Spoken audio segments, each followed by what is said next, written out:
ललिताताईंच्या सूनबाईच्या शोधाला सुरुवात झाली होती. आपला मुलगा निशांतसाठी त्या एक सुसंस्कृत, सुशिक्षित आणि आपल्या घराच्या थाटाला साजेशी सून शोधत होत्या.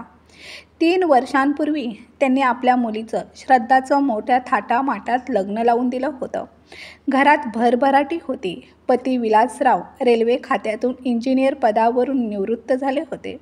नियमित पेन्शन सुरू होती. घर आर्थिकदृष्ट्या सक्षम आणि सुसंस्कृत वातावरण असलेलं. निशांत एका खाजगी कंपनीत इलेक्ट्रिकल इंजिनियर म्हणून काम करत होता. 4 वर्षांपासून तो स्वतःच्या पायावर उभा होता. श्रद्धाच्या लग्नानंतर ललिताताईंना आता निशांतसाठी आपल्या दर्जेला साजेशी सून मिळवायची होती.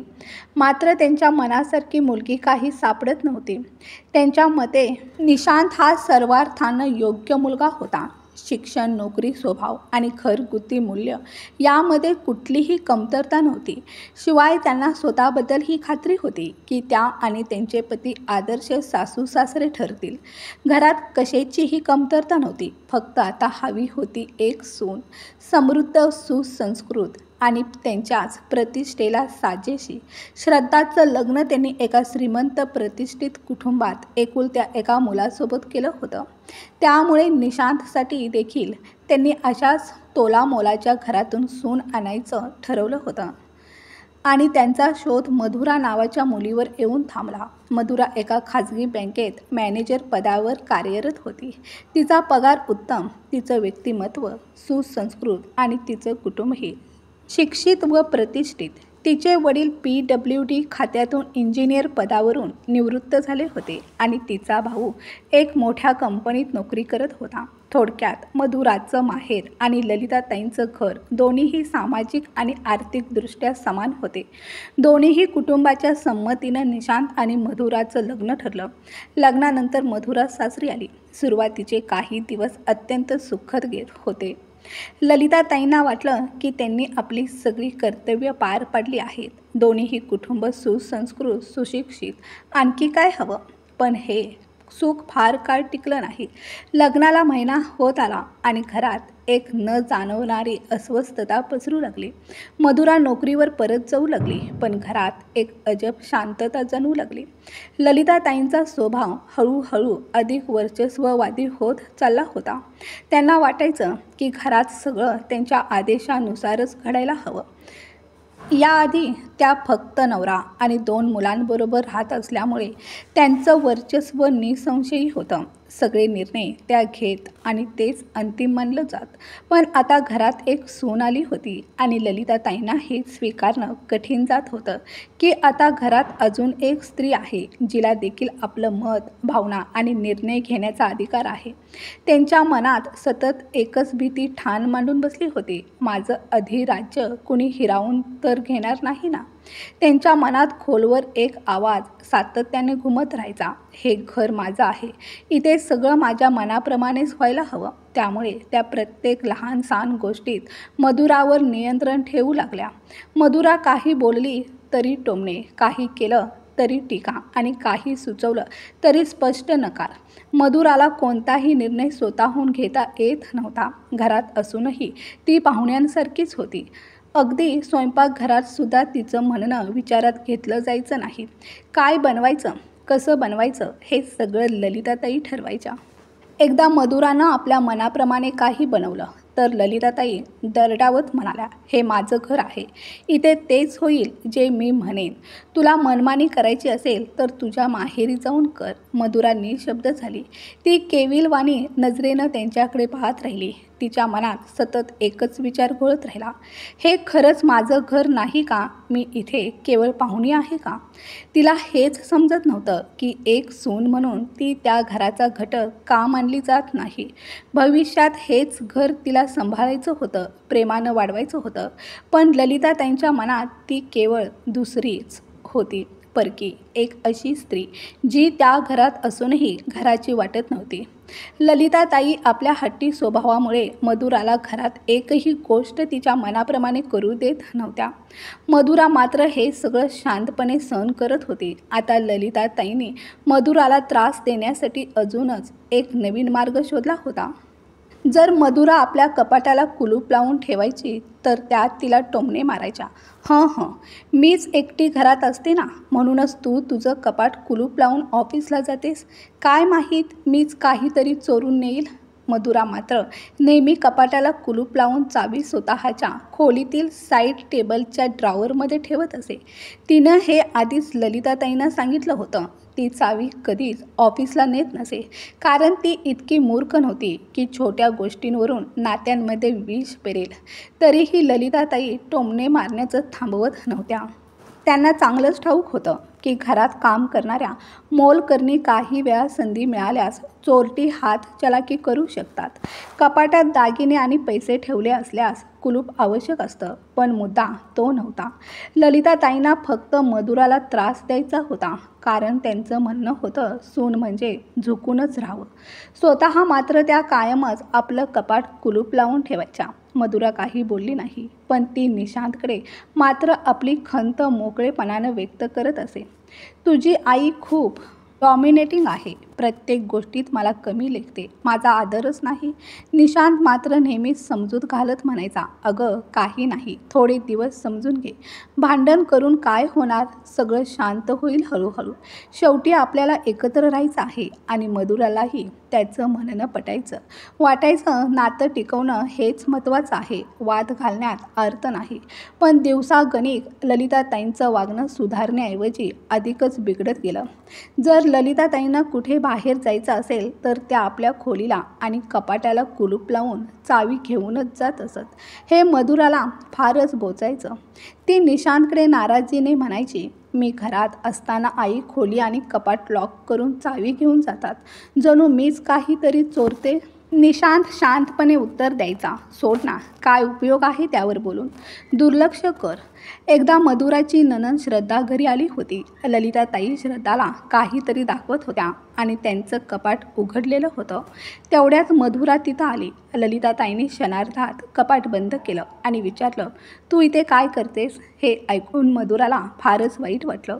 ती म्हणाली, का, हे घर माझं नाही का? मी इथे आले म्हणून काय झालं? ललिताताई थेट बोलल्या, हे तुझं घर नाही, हे माझं घर आहे. ही माझी खोली आहे. तू माझ्या परवानगीशिवाय इथे येऊ नकोस. असं म्हणत त्या कपाट बंद करून निघून गेल्या. थोड्या वेळाने मधुराने पाहिलं, श्रद्धा आईचं कपाट उघडून काहीतरी काढत होती. मग तिनं कपाट बंद केलं आणि चावी आईला परत दिली. म्हणजे मुलीवर पूर्ण विश्वास होता, पण सुनेवर नव्हता. सुनेवर संशय, मुलीवर प्रेम. मधुराच्या काळजात खोल घाव बसला, पण ललिताताईंना त्याचा काहीच फरक पडत नव्हता. जर कधी मधुरानं थोडा विरोध केला तर ललिताताई एकच वाक्य ऐकवायच्या, हे घर माझं आहे, माझ्या हिशोबाने चालेल. जास्त डोकं चालवायचं असेल तर स्वतःचं घर घे, माझ्या घरातून जाऊ शकतेस. हे ऐकून मधुराला आतून संताप यायचा, पण निशांत तिला नेहमीच शांत करायचा. वेगळं राहून काही फायदा नाही. लोक आपल्याला चुकीचं समजतील. थोडा वेळ जाऊ दे, सगळं ठीक होईल. आणि मधुरा निशांतच्या प्रेमाखातर गप्प राहायची, कारण निशांत तिची खूप काळजी घ्यायचा. तिचं मन दुखायचं, पण ओठावर मौन असायचं. मधुराचे सासरे विलासराव काही वेळा ललिताताईंना सुनवायचे, तू असं का वागतेस? मधुरा या घराची सून आहे, तिला इथं प्रत्येक गोष्टीचा हक्क आहे. तू उगाचच त्रास देतेस. हे समजून घे की ती दररोज तुझ्या टोमण्यांना गप्पपणे सहन करते. पण ललिताताई भडकून उत्तर द्यायच्या, ती मला काय सहन करते? उलट मीच तिला सहन करते. मी तिच्यावर अवलंबून नाही. हे घर माझं आहे आणि ते माझ्या पद्धतीनेच चालेल. ती माझ्या घरात राहते, मी तिच्या घरात राहत नाही. तुम्हाला चांगली पेन्शन मिळते, मी माझ्या मुलाच्या आणि सुनेच्या पैशावर जगत नाही. मग मी त्यांच्या दबावात राहणार का?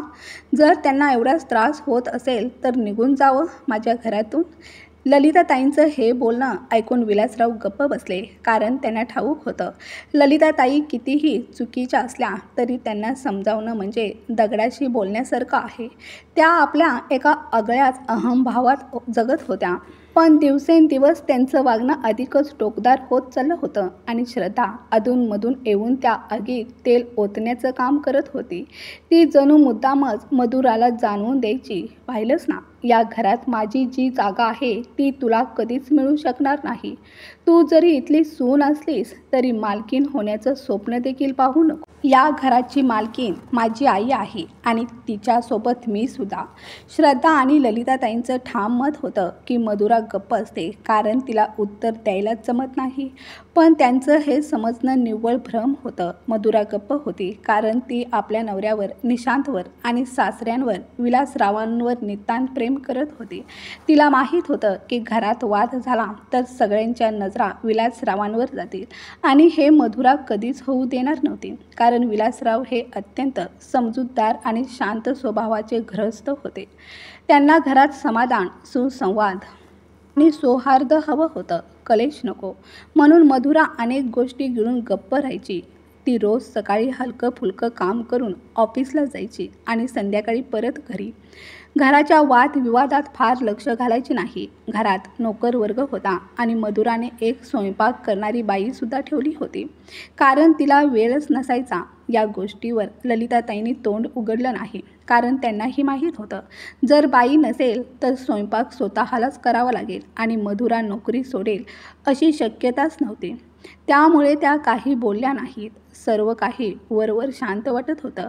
पण घरातला सर्वात मोठा आणि खदखदणारा प्रश्न होता ललिताताईंचं हुकुमशाही वागणं. त्यामुळे घरातल्या नात्यांमध्ये हळूहळू वितुष्ट येत होतं. एके दिवशी मधुरा अक्षरशः संतापून उठली होती. तिच्या खोलीमध्ये जागेचा सततचा त्रास होत होता. कपडे ठेवायला नीट कपाट नव्हतं. कामासाठी आवश्यक असलेला कम्प्युटर टेबलसुद्धा नव्हता. अनेक दिवसांपासून ती हे सगळं निमूटपणे सहन करत होती. पण आता मात्र तिने ठरवलं, बस आता पुरे. म्हणून ती एक दिवस इंटेरियर डिझायनरला घेऊन आली होती खोलीमध्ये थोडीफार बदल करून घेण्यासाठी. तेवढ्यात ललिताताई घरात आल्या आणि डोळ्यावरचा चष्मा काढत एक तीव्र कटाक्ष मधुरावर टाकत म्हणाल्या, मधुरा, हे काय चाललंय इथे? कोण परवानगी देऊन बोलावलं ह्या माणसाला? मधुरा शांतपणे पण ठामपणे म्हणाली, आई, ही माझी खोली आहे. मी इथे राहते आणि मला खूप अडचणी येत आहेत. एक एक्स्ट्रा कपाट आणि कम्प्युटर टेबल ठेवण्याचा विचार आहे. जागेचा प्रॉब्लेम सुटेल म्हणूनच मी ह्यांना बोलावलंय. ललिताताई क्षणभर थबकल्या आणि मग अगदी ओरडून म्हणाल्या, खबरदार मधुरा, माझ्या घरात मला न विचारता तू काहीही बदल करशील असं वाटलं का तुला? हे घर माझं आहे आणि माझ्या मर्जीनुसार इथे प्रत्येक गोष्ट घडेल. मधुरा आता पूर्णपणे ताठ झाली. तिच्या डोळ्यात रागाचं पाणी जमा होऊ लागलं. पण ती ढसाढसा न रडता शांतपणे म्हणाली, आई, ही माझी खोली आहे. इथे मी राहते. दिवसाचा अर्धा वेळ मी याच खोलीत असते. मला काय अडचण होते हे मलाच माहीत आहे. तुम्हाला विचारलं नाही ही माझी चूक असेल. पण इतक्या छोट्या गोष्टीसाठी इतकं मोठा राडा करणं योग्य वाटतं का? मी काही घराचं छत फोडत नाही. एक कपाट आणि एक टेबल बसवते फक्त. पण ललिताताईंचा राग आता शिगेला पोचला होता. त्या झटकन पुढे आल्या आणि इंटेरियरवाल्याकडे बोट दाखवत म्हणाल्या, तुम्ही लगेच निघा इथून. काहीही काम करायचं नाही. ही खोली जशी आहे तशीच राहील. मी अजून जिवंत आहे आणि माझ्या अस्तित्वात या घरात माझ्या परवानगीशिवाय काहीही होणार नाही. इतकं बोलून त्याने इंटेरियरवाल्याला अक्षरशः हकलूनच लावलं. आता मात्र मधुराच्या संयमाचा बांध तुटला होता. तिच्या डोळ्यात संताप उभा राहिला. ती गप्प राहणार नव्हती. तेवढ्यात नणंद श्रद्धा आली. मधुराला पाहून तिच्या चेहऱ्यावर उपहासपूर्व हसू उमटलं. ती म्हणाली, काय ग, या घराची सून असल्याचा खूप गर्व वाटतो ना तुला? बघितलंस का? या घरात एक फर्निचरही तुझ्या मनाप्रमाणे बनवता येत नाही तुला. श्रद्धाची स्वतःची खोली तिच्या लग्नानंतरही तशीच ठेवली होती. ती जेव्हा जेव्हा माहेरी येई तेव्हा नेहमी आपल्या खोलीतच राहत असे आणि मधुराला चिडवण्यासाठी ती मुद्दामच आईला म्हणाली, आई, माझ्या खोलीतला ड्रेसिंग टेबल खूप जुना झालाय. जरा नवीन स्टाईलचा बनवून घे ना. तो अजिबात आवडत नाही मला. ललिताताई तत्परतेने म्हणाल्या, हो ग श्रद्धा बाळा, पुढच्या वेळी आलीस ना तर तुझी खोली एकदम लेटेस्ट लुकमध्ये दिसेल. तुला अजून काही बदल करायचे असतील तर आत्ताच सांग. मी सगळं लगेच करून घेते. श्रद्धा हसत म्हणाली, नाही गाई, अजून काही नको. काही आठवलं तर फोनवर सांगते. श्रद्धा पुन्हा एकदा उपरोधिक हसून मधुराकडे कटाक्ष टाकते. मधुराच्या काळजात ठिणगी पेटतात. तिने पुन्हा एकदा ही सगळी गोष्ट निशांतला सांगण्याचा प्रयत्न केला, पण निशांतने नेहमीसारखंच तिला गप्प राहायला सांगितलं. तेव्हा मात्र मधुरा अंगारासारखी पेटली. तुझ्या या कायमच्या शांत राहण्यामुळेच आज माझी ही अवस्था झाली. या घरात मी एक साधा खिळाही ठोकू शकत नाही, इतकी परवड झाली आहे माझी. सरळ तोंडावर सांगितलं जातं, बदल करायचाच असेल तर स्वतःचं घर घे आणि इथून निघून जा. माझा आत्मसन्मान पायाखाली चिरडून टाकलाय त्यांनी, आणि तू मात्र अजूनही म्हणतोस गप्प बस. निशांत थोडा चिडून म्हणाला, तुला खरंच वाटतं का तू आईच्या विरोधात उभी राहिलीस की लोक तुझं म्हणणं ऐकतील? हे समाजाचं समीकरणच आहे. वयस्कर सासूला बिचारी म्हणतात आणि सून काही बोलली की तिच्यावरच बोट ठेवलं जातं. मला माहिती आहे आई चुकीची आहे आणि श्रद्धा ती तर जणू आधीच धगधगत असलेल्या आगीत रोज तेल ओतते. पण हे सगळं काही वर्षाचंच ना. थोडं सहन केलंस तर सगळं शांत होईल. मधुरा मात्र शांत पण ठाम स्वरात म्हणाले, सहन केल्याने वाद संपत नाहीत निशांत. उलट त्या वेदना आत आत रुतत जातात आणि मग एक दिवस स्फोट होतो जिथून नातंच उद्ध्वस्त होतं. निशांत थोडा नरम पडत म्हणाला, शांत डोक्याने एकदा विचार कर. बाबांचाही विचार कर. ते दररोज 2 आगीत होरपाळतायत. एका बाजूला बायको आणि दुसऱ्या बाजूला आपण दोघं. त्यांची स्थिती फार कठीण आहे मधुरा. हे ऐकून मधुराचे डोळे किंचित ओलावले. ती हळू आवाजात म्हणाली, हो. बाबांसाठी मनात अजूनही आदर आहे. त्यांच्या चेहऱ्यावरचं शांत दुःख बघितलं की मन हेलावून जातं. पण आईने इतक्या खोल जखमा केल्या आहेत की त्यांच्याविषयी विचार करणं म्हणजे स्वतःला यातना देणं. नाहीतर वेडच लागेल निशांत. निशांतने तिच्या भावनांना दिशा देत पुन्हा बोलायला सुरुवात केली. आणि श्रद्धा, ती सुद्धा बाबांचीच मुलगी आहे, पण तिच्या नजरेला बाबांचा त्रास दिसतच नाही. तिला फक्त तू आणि तुझं हसू टोचतं आणि म्हणून ती पंधरवड्याला येते, काहीतरी भडकवून जाते. बाकीच्या दिवशी फोनवर ती इथे आग लावते. थोडा वेळ थांबून तो म्हणाला, आईसुद्धा काही कमी नाही आहे. सगळं श्रद्धामुळेच घडलं असं नाही म्हणता येणार. तिच्याही मनात ठाम द्वेष आहे आणि कारस्थान करायला तिचं डोकं पुरेस आहे. हे सगळं ऐकून मधुराचं मन हलकंसं झालं आणि तरीही या सगळ्या कडवटपणात सुद्धा निशांतने तिला समजावत राहिला. तिचा हात धरून ती एकटी नाही याची जाणीव देत राहिला. आणि अशाच संघर्ष, सहनशीलता आणि समजुतीच्या वर्षात निशांत आणि मधुराच्या संसाराला 1 वर्ष पूर्ण झालं. मधुराचं माहेर शेजारच्या शहरात होतं. लग्नाच्या वाढदिवसानिमित्त मधुराने घरीच एक छोटी पार्टी ठेवली. ललिताताई सुरुवातीला याला विरोध करत होत्या, पण निशांतने हट्ट धरल्यामुळे त्या मुकाट्याने मान्य झाल्या. पार्टीला मधुराचे आई वडील आले होते, पण श्रद्धा नव्हती, कारण ती आणि तिचा नवरा कुठेतरी फिरायला गेले होते. घरात एकच गेस्ट रूम होती आणि श्रद्धाची खोली रिकामीच होती.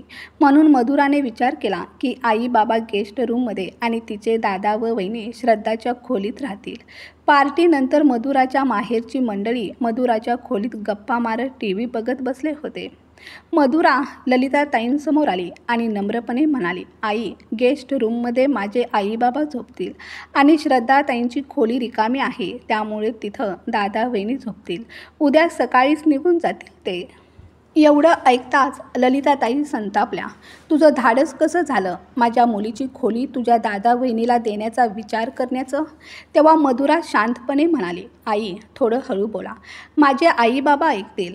पण ललिताताईंनी न पटलेल्या सुरात उत्तर दिलं, ऐकत असतील तर ऐकू दे, मला काही फरक पडत नाही. ही खोली माझ्या मुलीची आहे आणि तिचीच राहणार.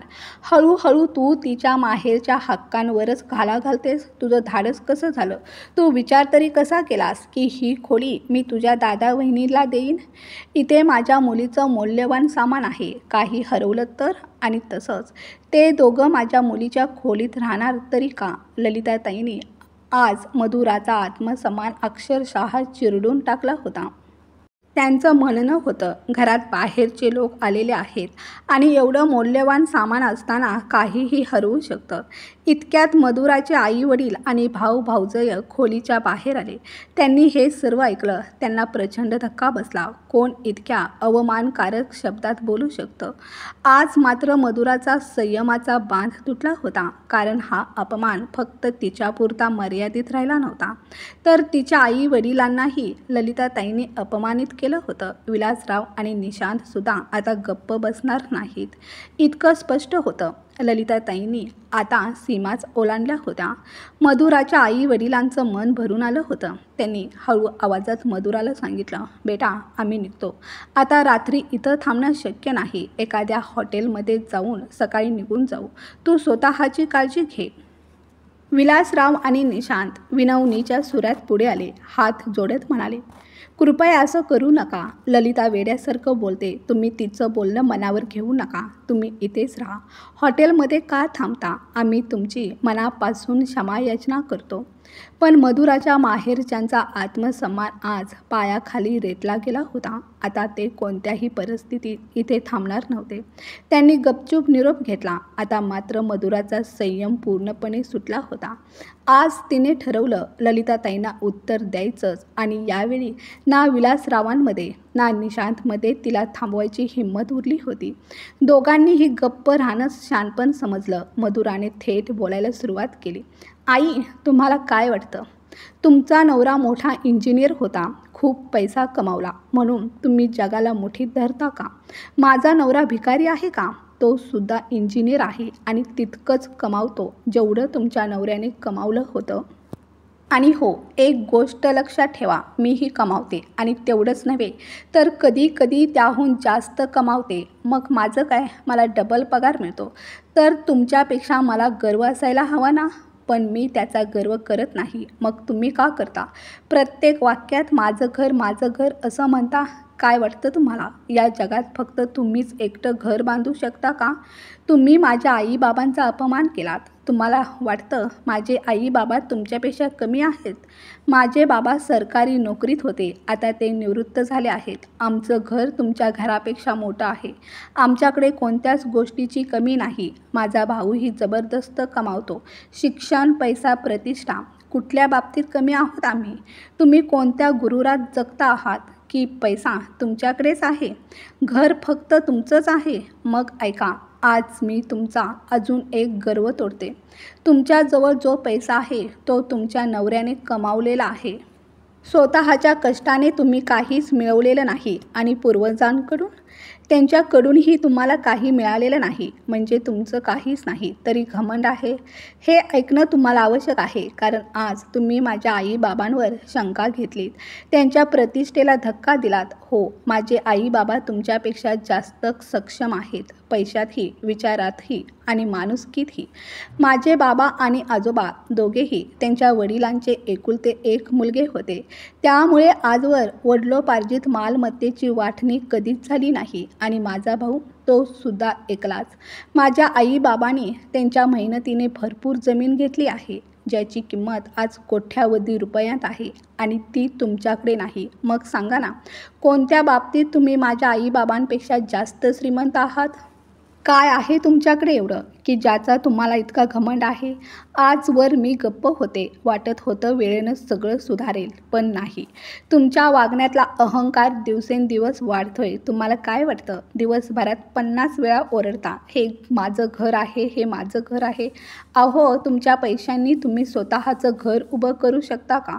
तुमच्या नवऱ्यानं उभं केलं हे घर, हे विसरू नका. पण आज मी तुमचा हा गर्व धुळीला मिळवणार. खूप सहन केलं मी. वाटत होतं की आज नाही तर उद्या सगळं ठीक होईल, पण सहनशीलतेलाही मर्यादा असते आणि मी जितकं सहन करत गेले तितकंच तुमचं डोकं चढत गेलं आणि तुमची ती वेडी मुलगी आगीत तेल ओतून स्वतःचा फायदा करून घेते. तुम्हाला खूप गर्व आहे ना या घराचा? ठेवा मग तुमच्याकडेच हे घर.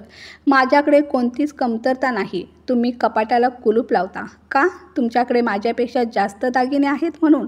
एकदा नीट विचार करून बघा. माझ्या आई वडिलांनी मला लग्नात काही कमी दिलं होतं का? नाही, खूप जास्त दिलं होतं. इतकं की कदाचित श्रद्धाताईंनाही तेवढं मिळालं नसेल. माझ्या आजीनं तिला तिच्या सासूबाईंकडून मिळालेले जुन्या काळातले मोलाचे दागिने तेही मला आणि माझ्या वहिनीसाठी दिले. ते दागिने जड आहेत, हिरेच्या मोहऱ्यांचे आहेत. त्यातही भर माझ्या आईबाबांनीही भरपूर दागिने दिलेत. वर मी स्वतः कमावते. मग सांगा, माझ्याकडे जास्त दागिने असतील की नाही? आणि फक्त दागिनेच नाही, मी कमावते तितकंच जितका तुमचा मुलगा कमावतो. मग काय कमी आहे माझ्याकडे? तुम्ही कपाटालाच नाही तर खोलीलाही कुलूप लावता. कारण काय? मी काही चोरून नेईन अशी शंका? हे ऐकून मधुरानं निशांतकडे रोखून पाहिलं. निशांत, कान उघडून ऐक.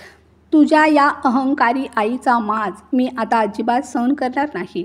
मला उद्याच्याच उद्या स्वतःचं घर हवं आहे. माझा सगळा पैसा दागिने आणि तुझा सगळा पैसा दोघांचाही उपयोग कर.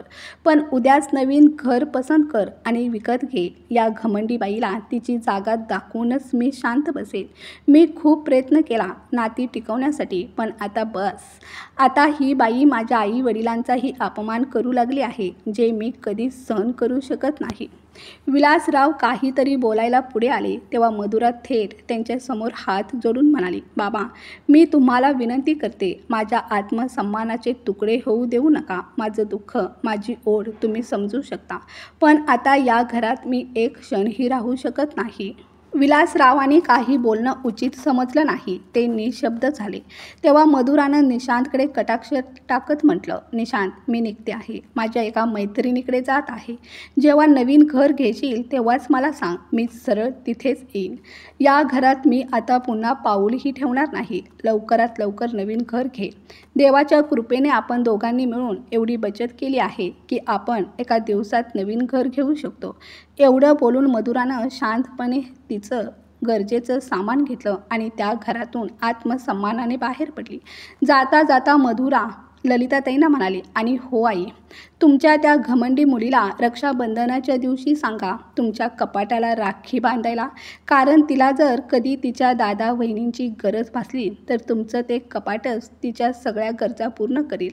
तेच तिचं कुटुंब, तेच तिचा भाव आणि तेच तिचं सगळं. एवढं बोलून मधुरा घराबाहेर पडली. निशांतला काहीच समजत नव्हतं. तो गोंधळून मधुराच्या मागे धावला, पण मधुराची नजर ताठ होती, स्वतःच्या निर्णयावर ठाम. ललिताताई मात्र त्या क्षणी सुन्न झाल्या होत्या. त्यांना कधीच वाटलं नव्हतं की मधुरा, जी आजवर गप्प समजूतदार राहिली, ती असा स्पष्ट आणि जळजळीत शाब्दिक चोप देऊन निघून जाईल. तेवढ्यात विलासरावांनी शांतपणे ललिताताईंकडे पाहत विचारलं, झालं ना आता समाधान? घमंड गेला की नाही? प्रत्येक वेळी ओरडायचीस, माझं घर, माझे दागिने. आज मधुराने तुला तुझी लायकी दाखवली की नाही? ती काहीच कमी नाही तुझ्यापेक्षा, उलट तुझ्यापेक्षा अधिक आहे. पण तरीही एवढे दिवस तुझी दादागिरी सहन करत राहिली आणि तू काय केलंस? तिची शांतता, तिची कमजोरी समजलीस आणि तिच्या समोरच तिच्या आई वडिलांचा अपमान केला. अगं, ही कोणतीही सून सहन करणार नाही. मिळालं ना उत्तर आता तुला? राहा आता तुझ्या महलासारख्या घरात एकटीच मालकीन बनून. मी जाऊ शकत नाही. नवऱ्याचं कर्तव्य आहे, निभवावंच लागेल. पाहूया आता तुझ्या सुख दुःखात कोण उभं राहतं, कोण साथ देतं. सूनबाईशी इतकं नातं बिघडवलंस की आता ती या घराकडे वळणारसुद्धा नाही. आणि जी मुलगी श्रद्धा आजवर तुझ्या पाठीशी उभी राहिली, तिचंच ऐकून तू घर उद्ध्वस्त केलंस. तिची फारशी चूक नाही, तूच तिला धाडस दिलं आणि म्हणूनच तिनं तिच्या दादा वहिनीच्या संसारात ढवळाढवळ केली. पण आता विचार कर, आपलं वय उतरणीला लागलं आहे. या वयात कुणाचा तरी आधार लागतो आणि मुलगा सून हेच खरे आधार असतात. बाहेरचे लोक घरात वादच लावतात, सुनेविरुद्ध भडकवतात, पण गरज पडते तेव्हा मुलगा आणि सूनच उपयोगी पडतात, इतर कोणीच नाही. आज तू त्यांचंच मन दुखावलं. त्यांची काहीही चूक नव्हती, ते केवळ सहन करत होते. पण सहनशीलतेलाही मर्यादा असते आणि ती आज पार केली गेली. अजूनही जर तुला माझं बोलणं समजत असेल तर जा, मधुराला समजावून आण आणि तिच्या आई वडिलांची माफी माग. कदाचित तुझं घर वाचेल, नाहीतर उरतील फक्त या भिंती आणि तुझं एकटेपण. हे बोलून विलासराव खोल विचारात स्वतःच्या खोलीकडे निघून गेले. ललिताताई त्या जागी स्तब्ध उभ्या होत्या. कधीच कल्पना नव्हती की मधुरा एक दिवस असं उत्तर देऊन निघून जाईल. खूप वेळ विचार करून शेवटी त्यांनी मोबाईल हातात घेतला आणि मधुराच्या आईचा नंबर शोधायला सुरुवात केली. माफीनंतरच नातं कधी कधी अधिक घेरं असतं हा विचार त्यांच्या मनात फिरू लागला. तेवढ्यात श्रद्धाचा फोन आला. संपूर्ण गोष्ट ऐकून श्रद्धा पुन्हा एकदा आईला भडकवण्याचा प्रयत्न करत म्हणाली, आई जाऊ दे तिला. 2 दिवसात तेला मिठाचा दर समजेल तिला. तेव्हा स्वतःच येईल परत तुझ्या पायाशी. पण आज मधुराच्या उत्तराने ललिताताईंच्या डोळ्यापुढली धुंदी उतरली होती. त्या श्रद्धाला शांतपणे म्हणाल्या, श्रद्धा बाळा, तुझं लग्न होऊन आता खूप वर्ष झाली आहेत. आता तू तुझ्या सासरी लक्ष दे. माहेर सांभाळायला तुझी वहिनी आहे. ती माझ्यावर नाराज होऊन निघून गेली आहे, पण मी तिची समजूत काढून तिला परत आणल्याशिवाय शांत बसणार नाही. त्यासाठी मला काहीही करावं लागलं तरी चालेल. श्रद्धाला आता स्पष्टपणे कळून चुकलं होतं. आज तिच्या वहिनीने तिच्या आईला सुनेचा खरा अधिकार शिकवला होता आणि आता तिचं बोलणं, तिची कुरकूर आईच्या मनाला लागू शकणार नव्हती. मित्रांनो, कथा आवडली असेल तर कथेला लाईक शेअर करा. चॅनलवर नवीन असाल तर प्लीज आपल्या चॅनलला सबस्क्राईब करा. कथा ऐकल्याबद्दल आणि वाचल्याबद्दल धन्यवाद.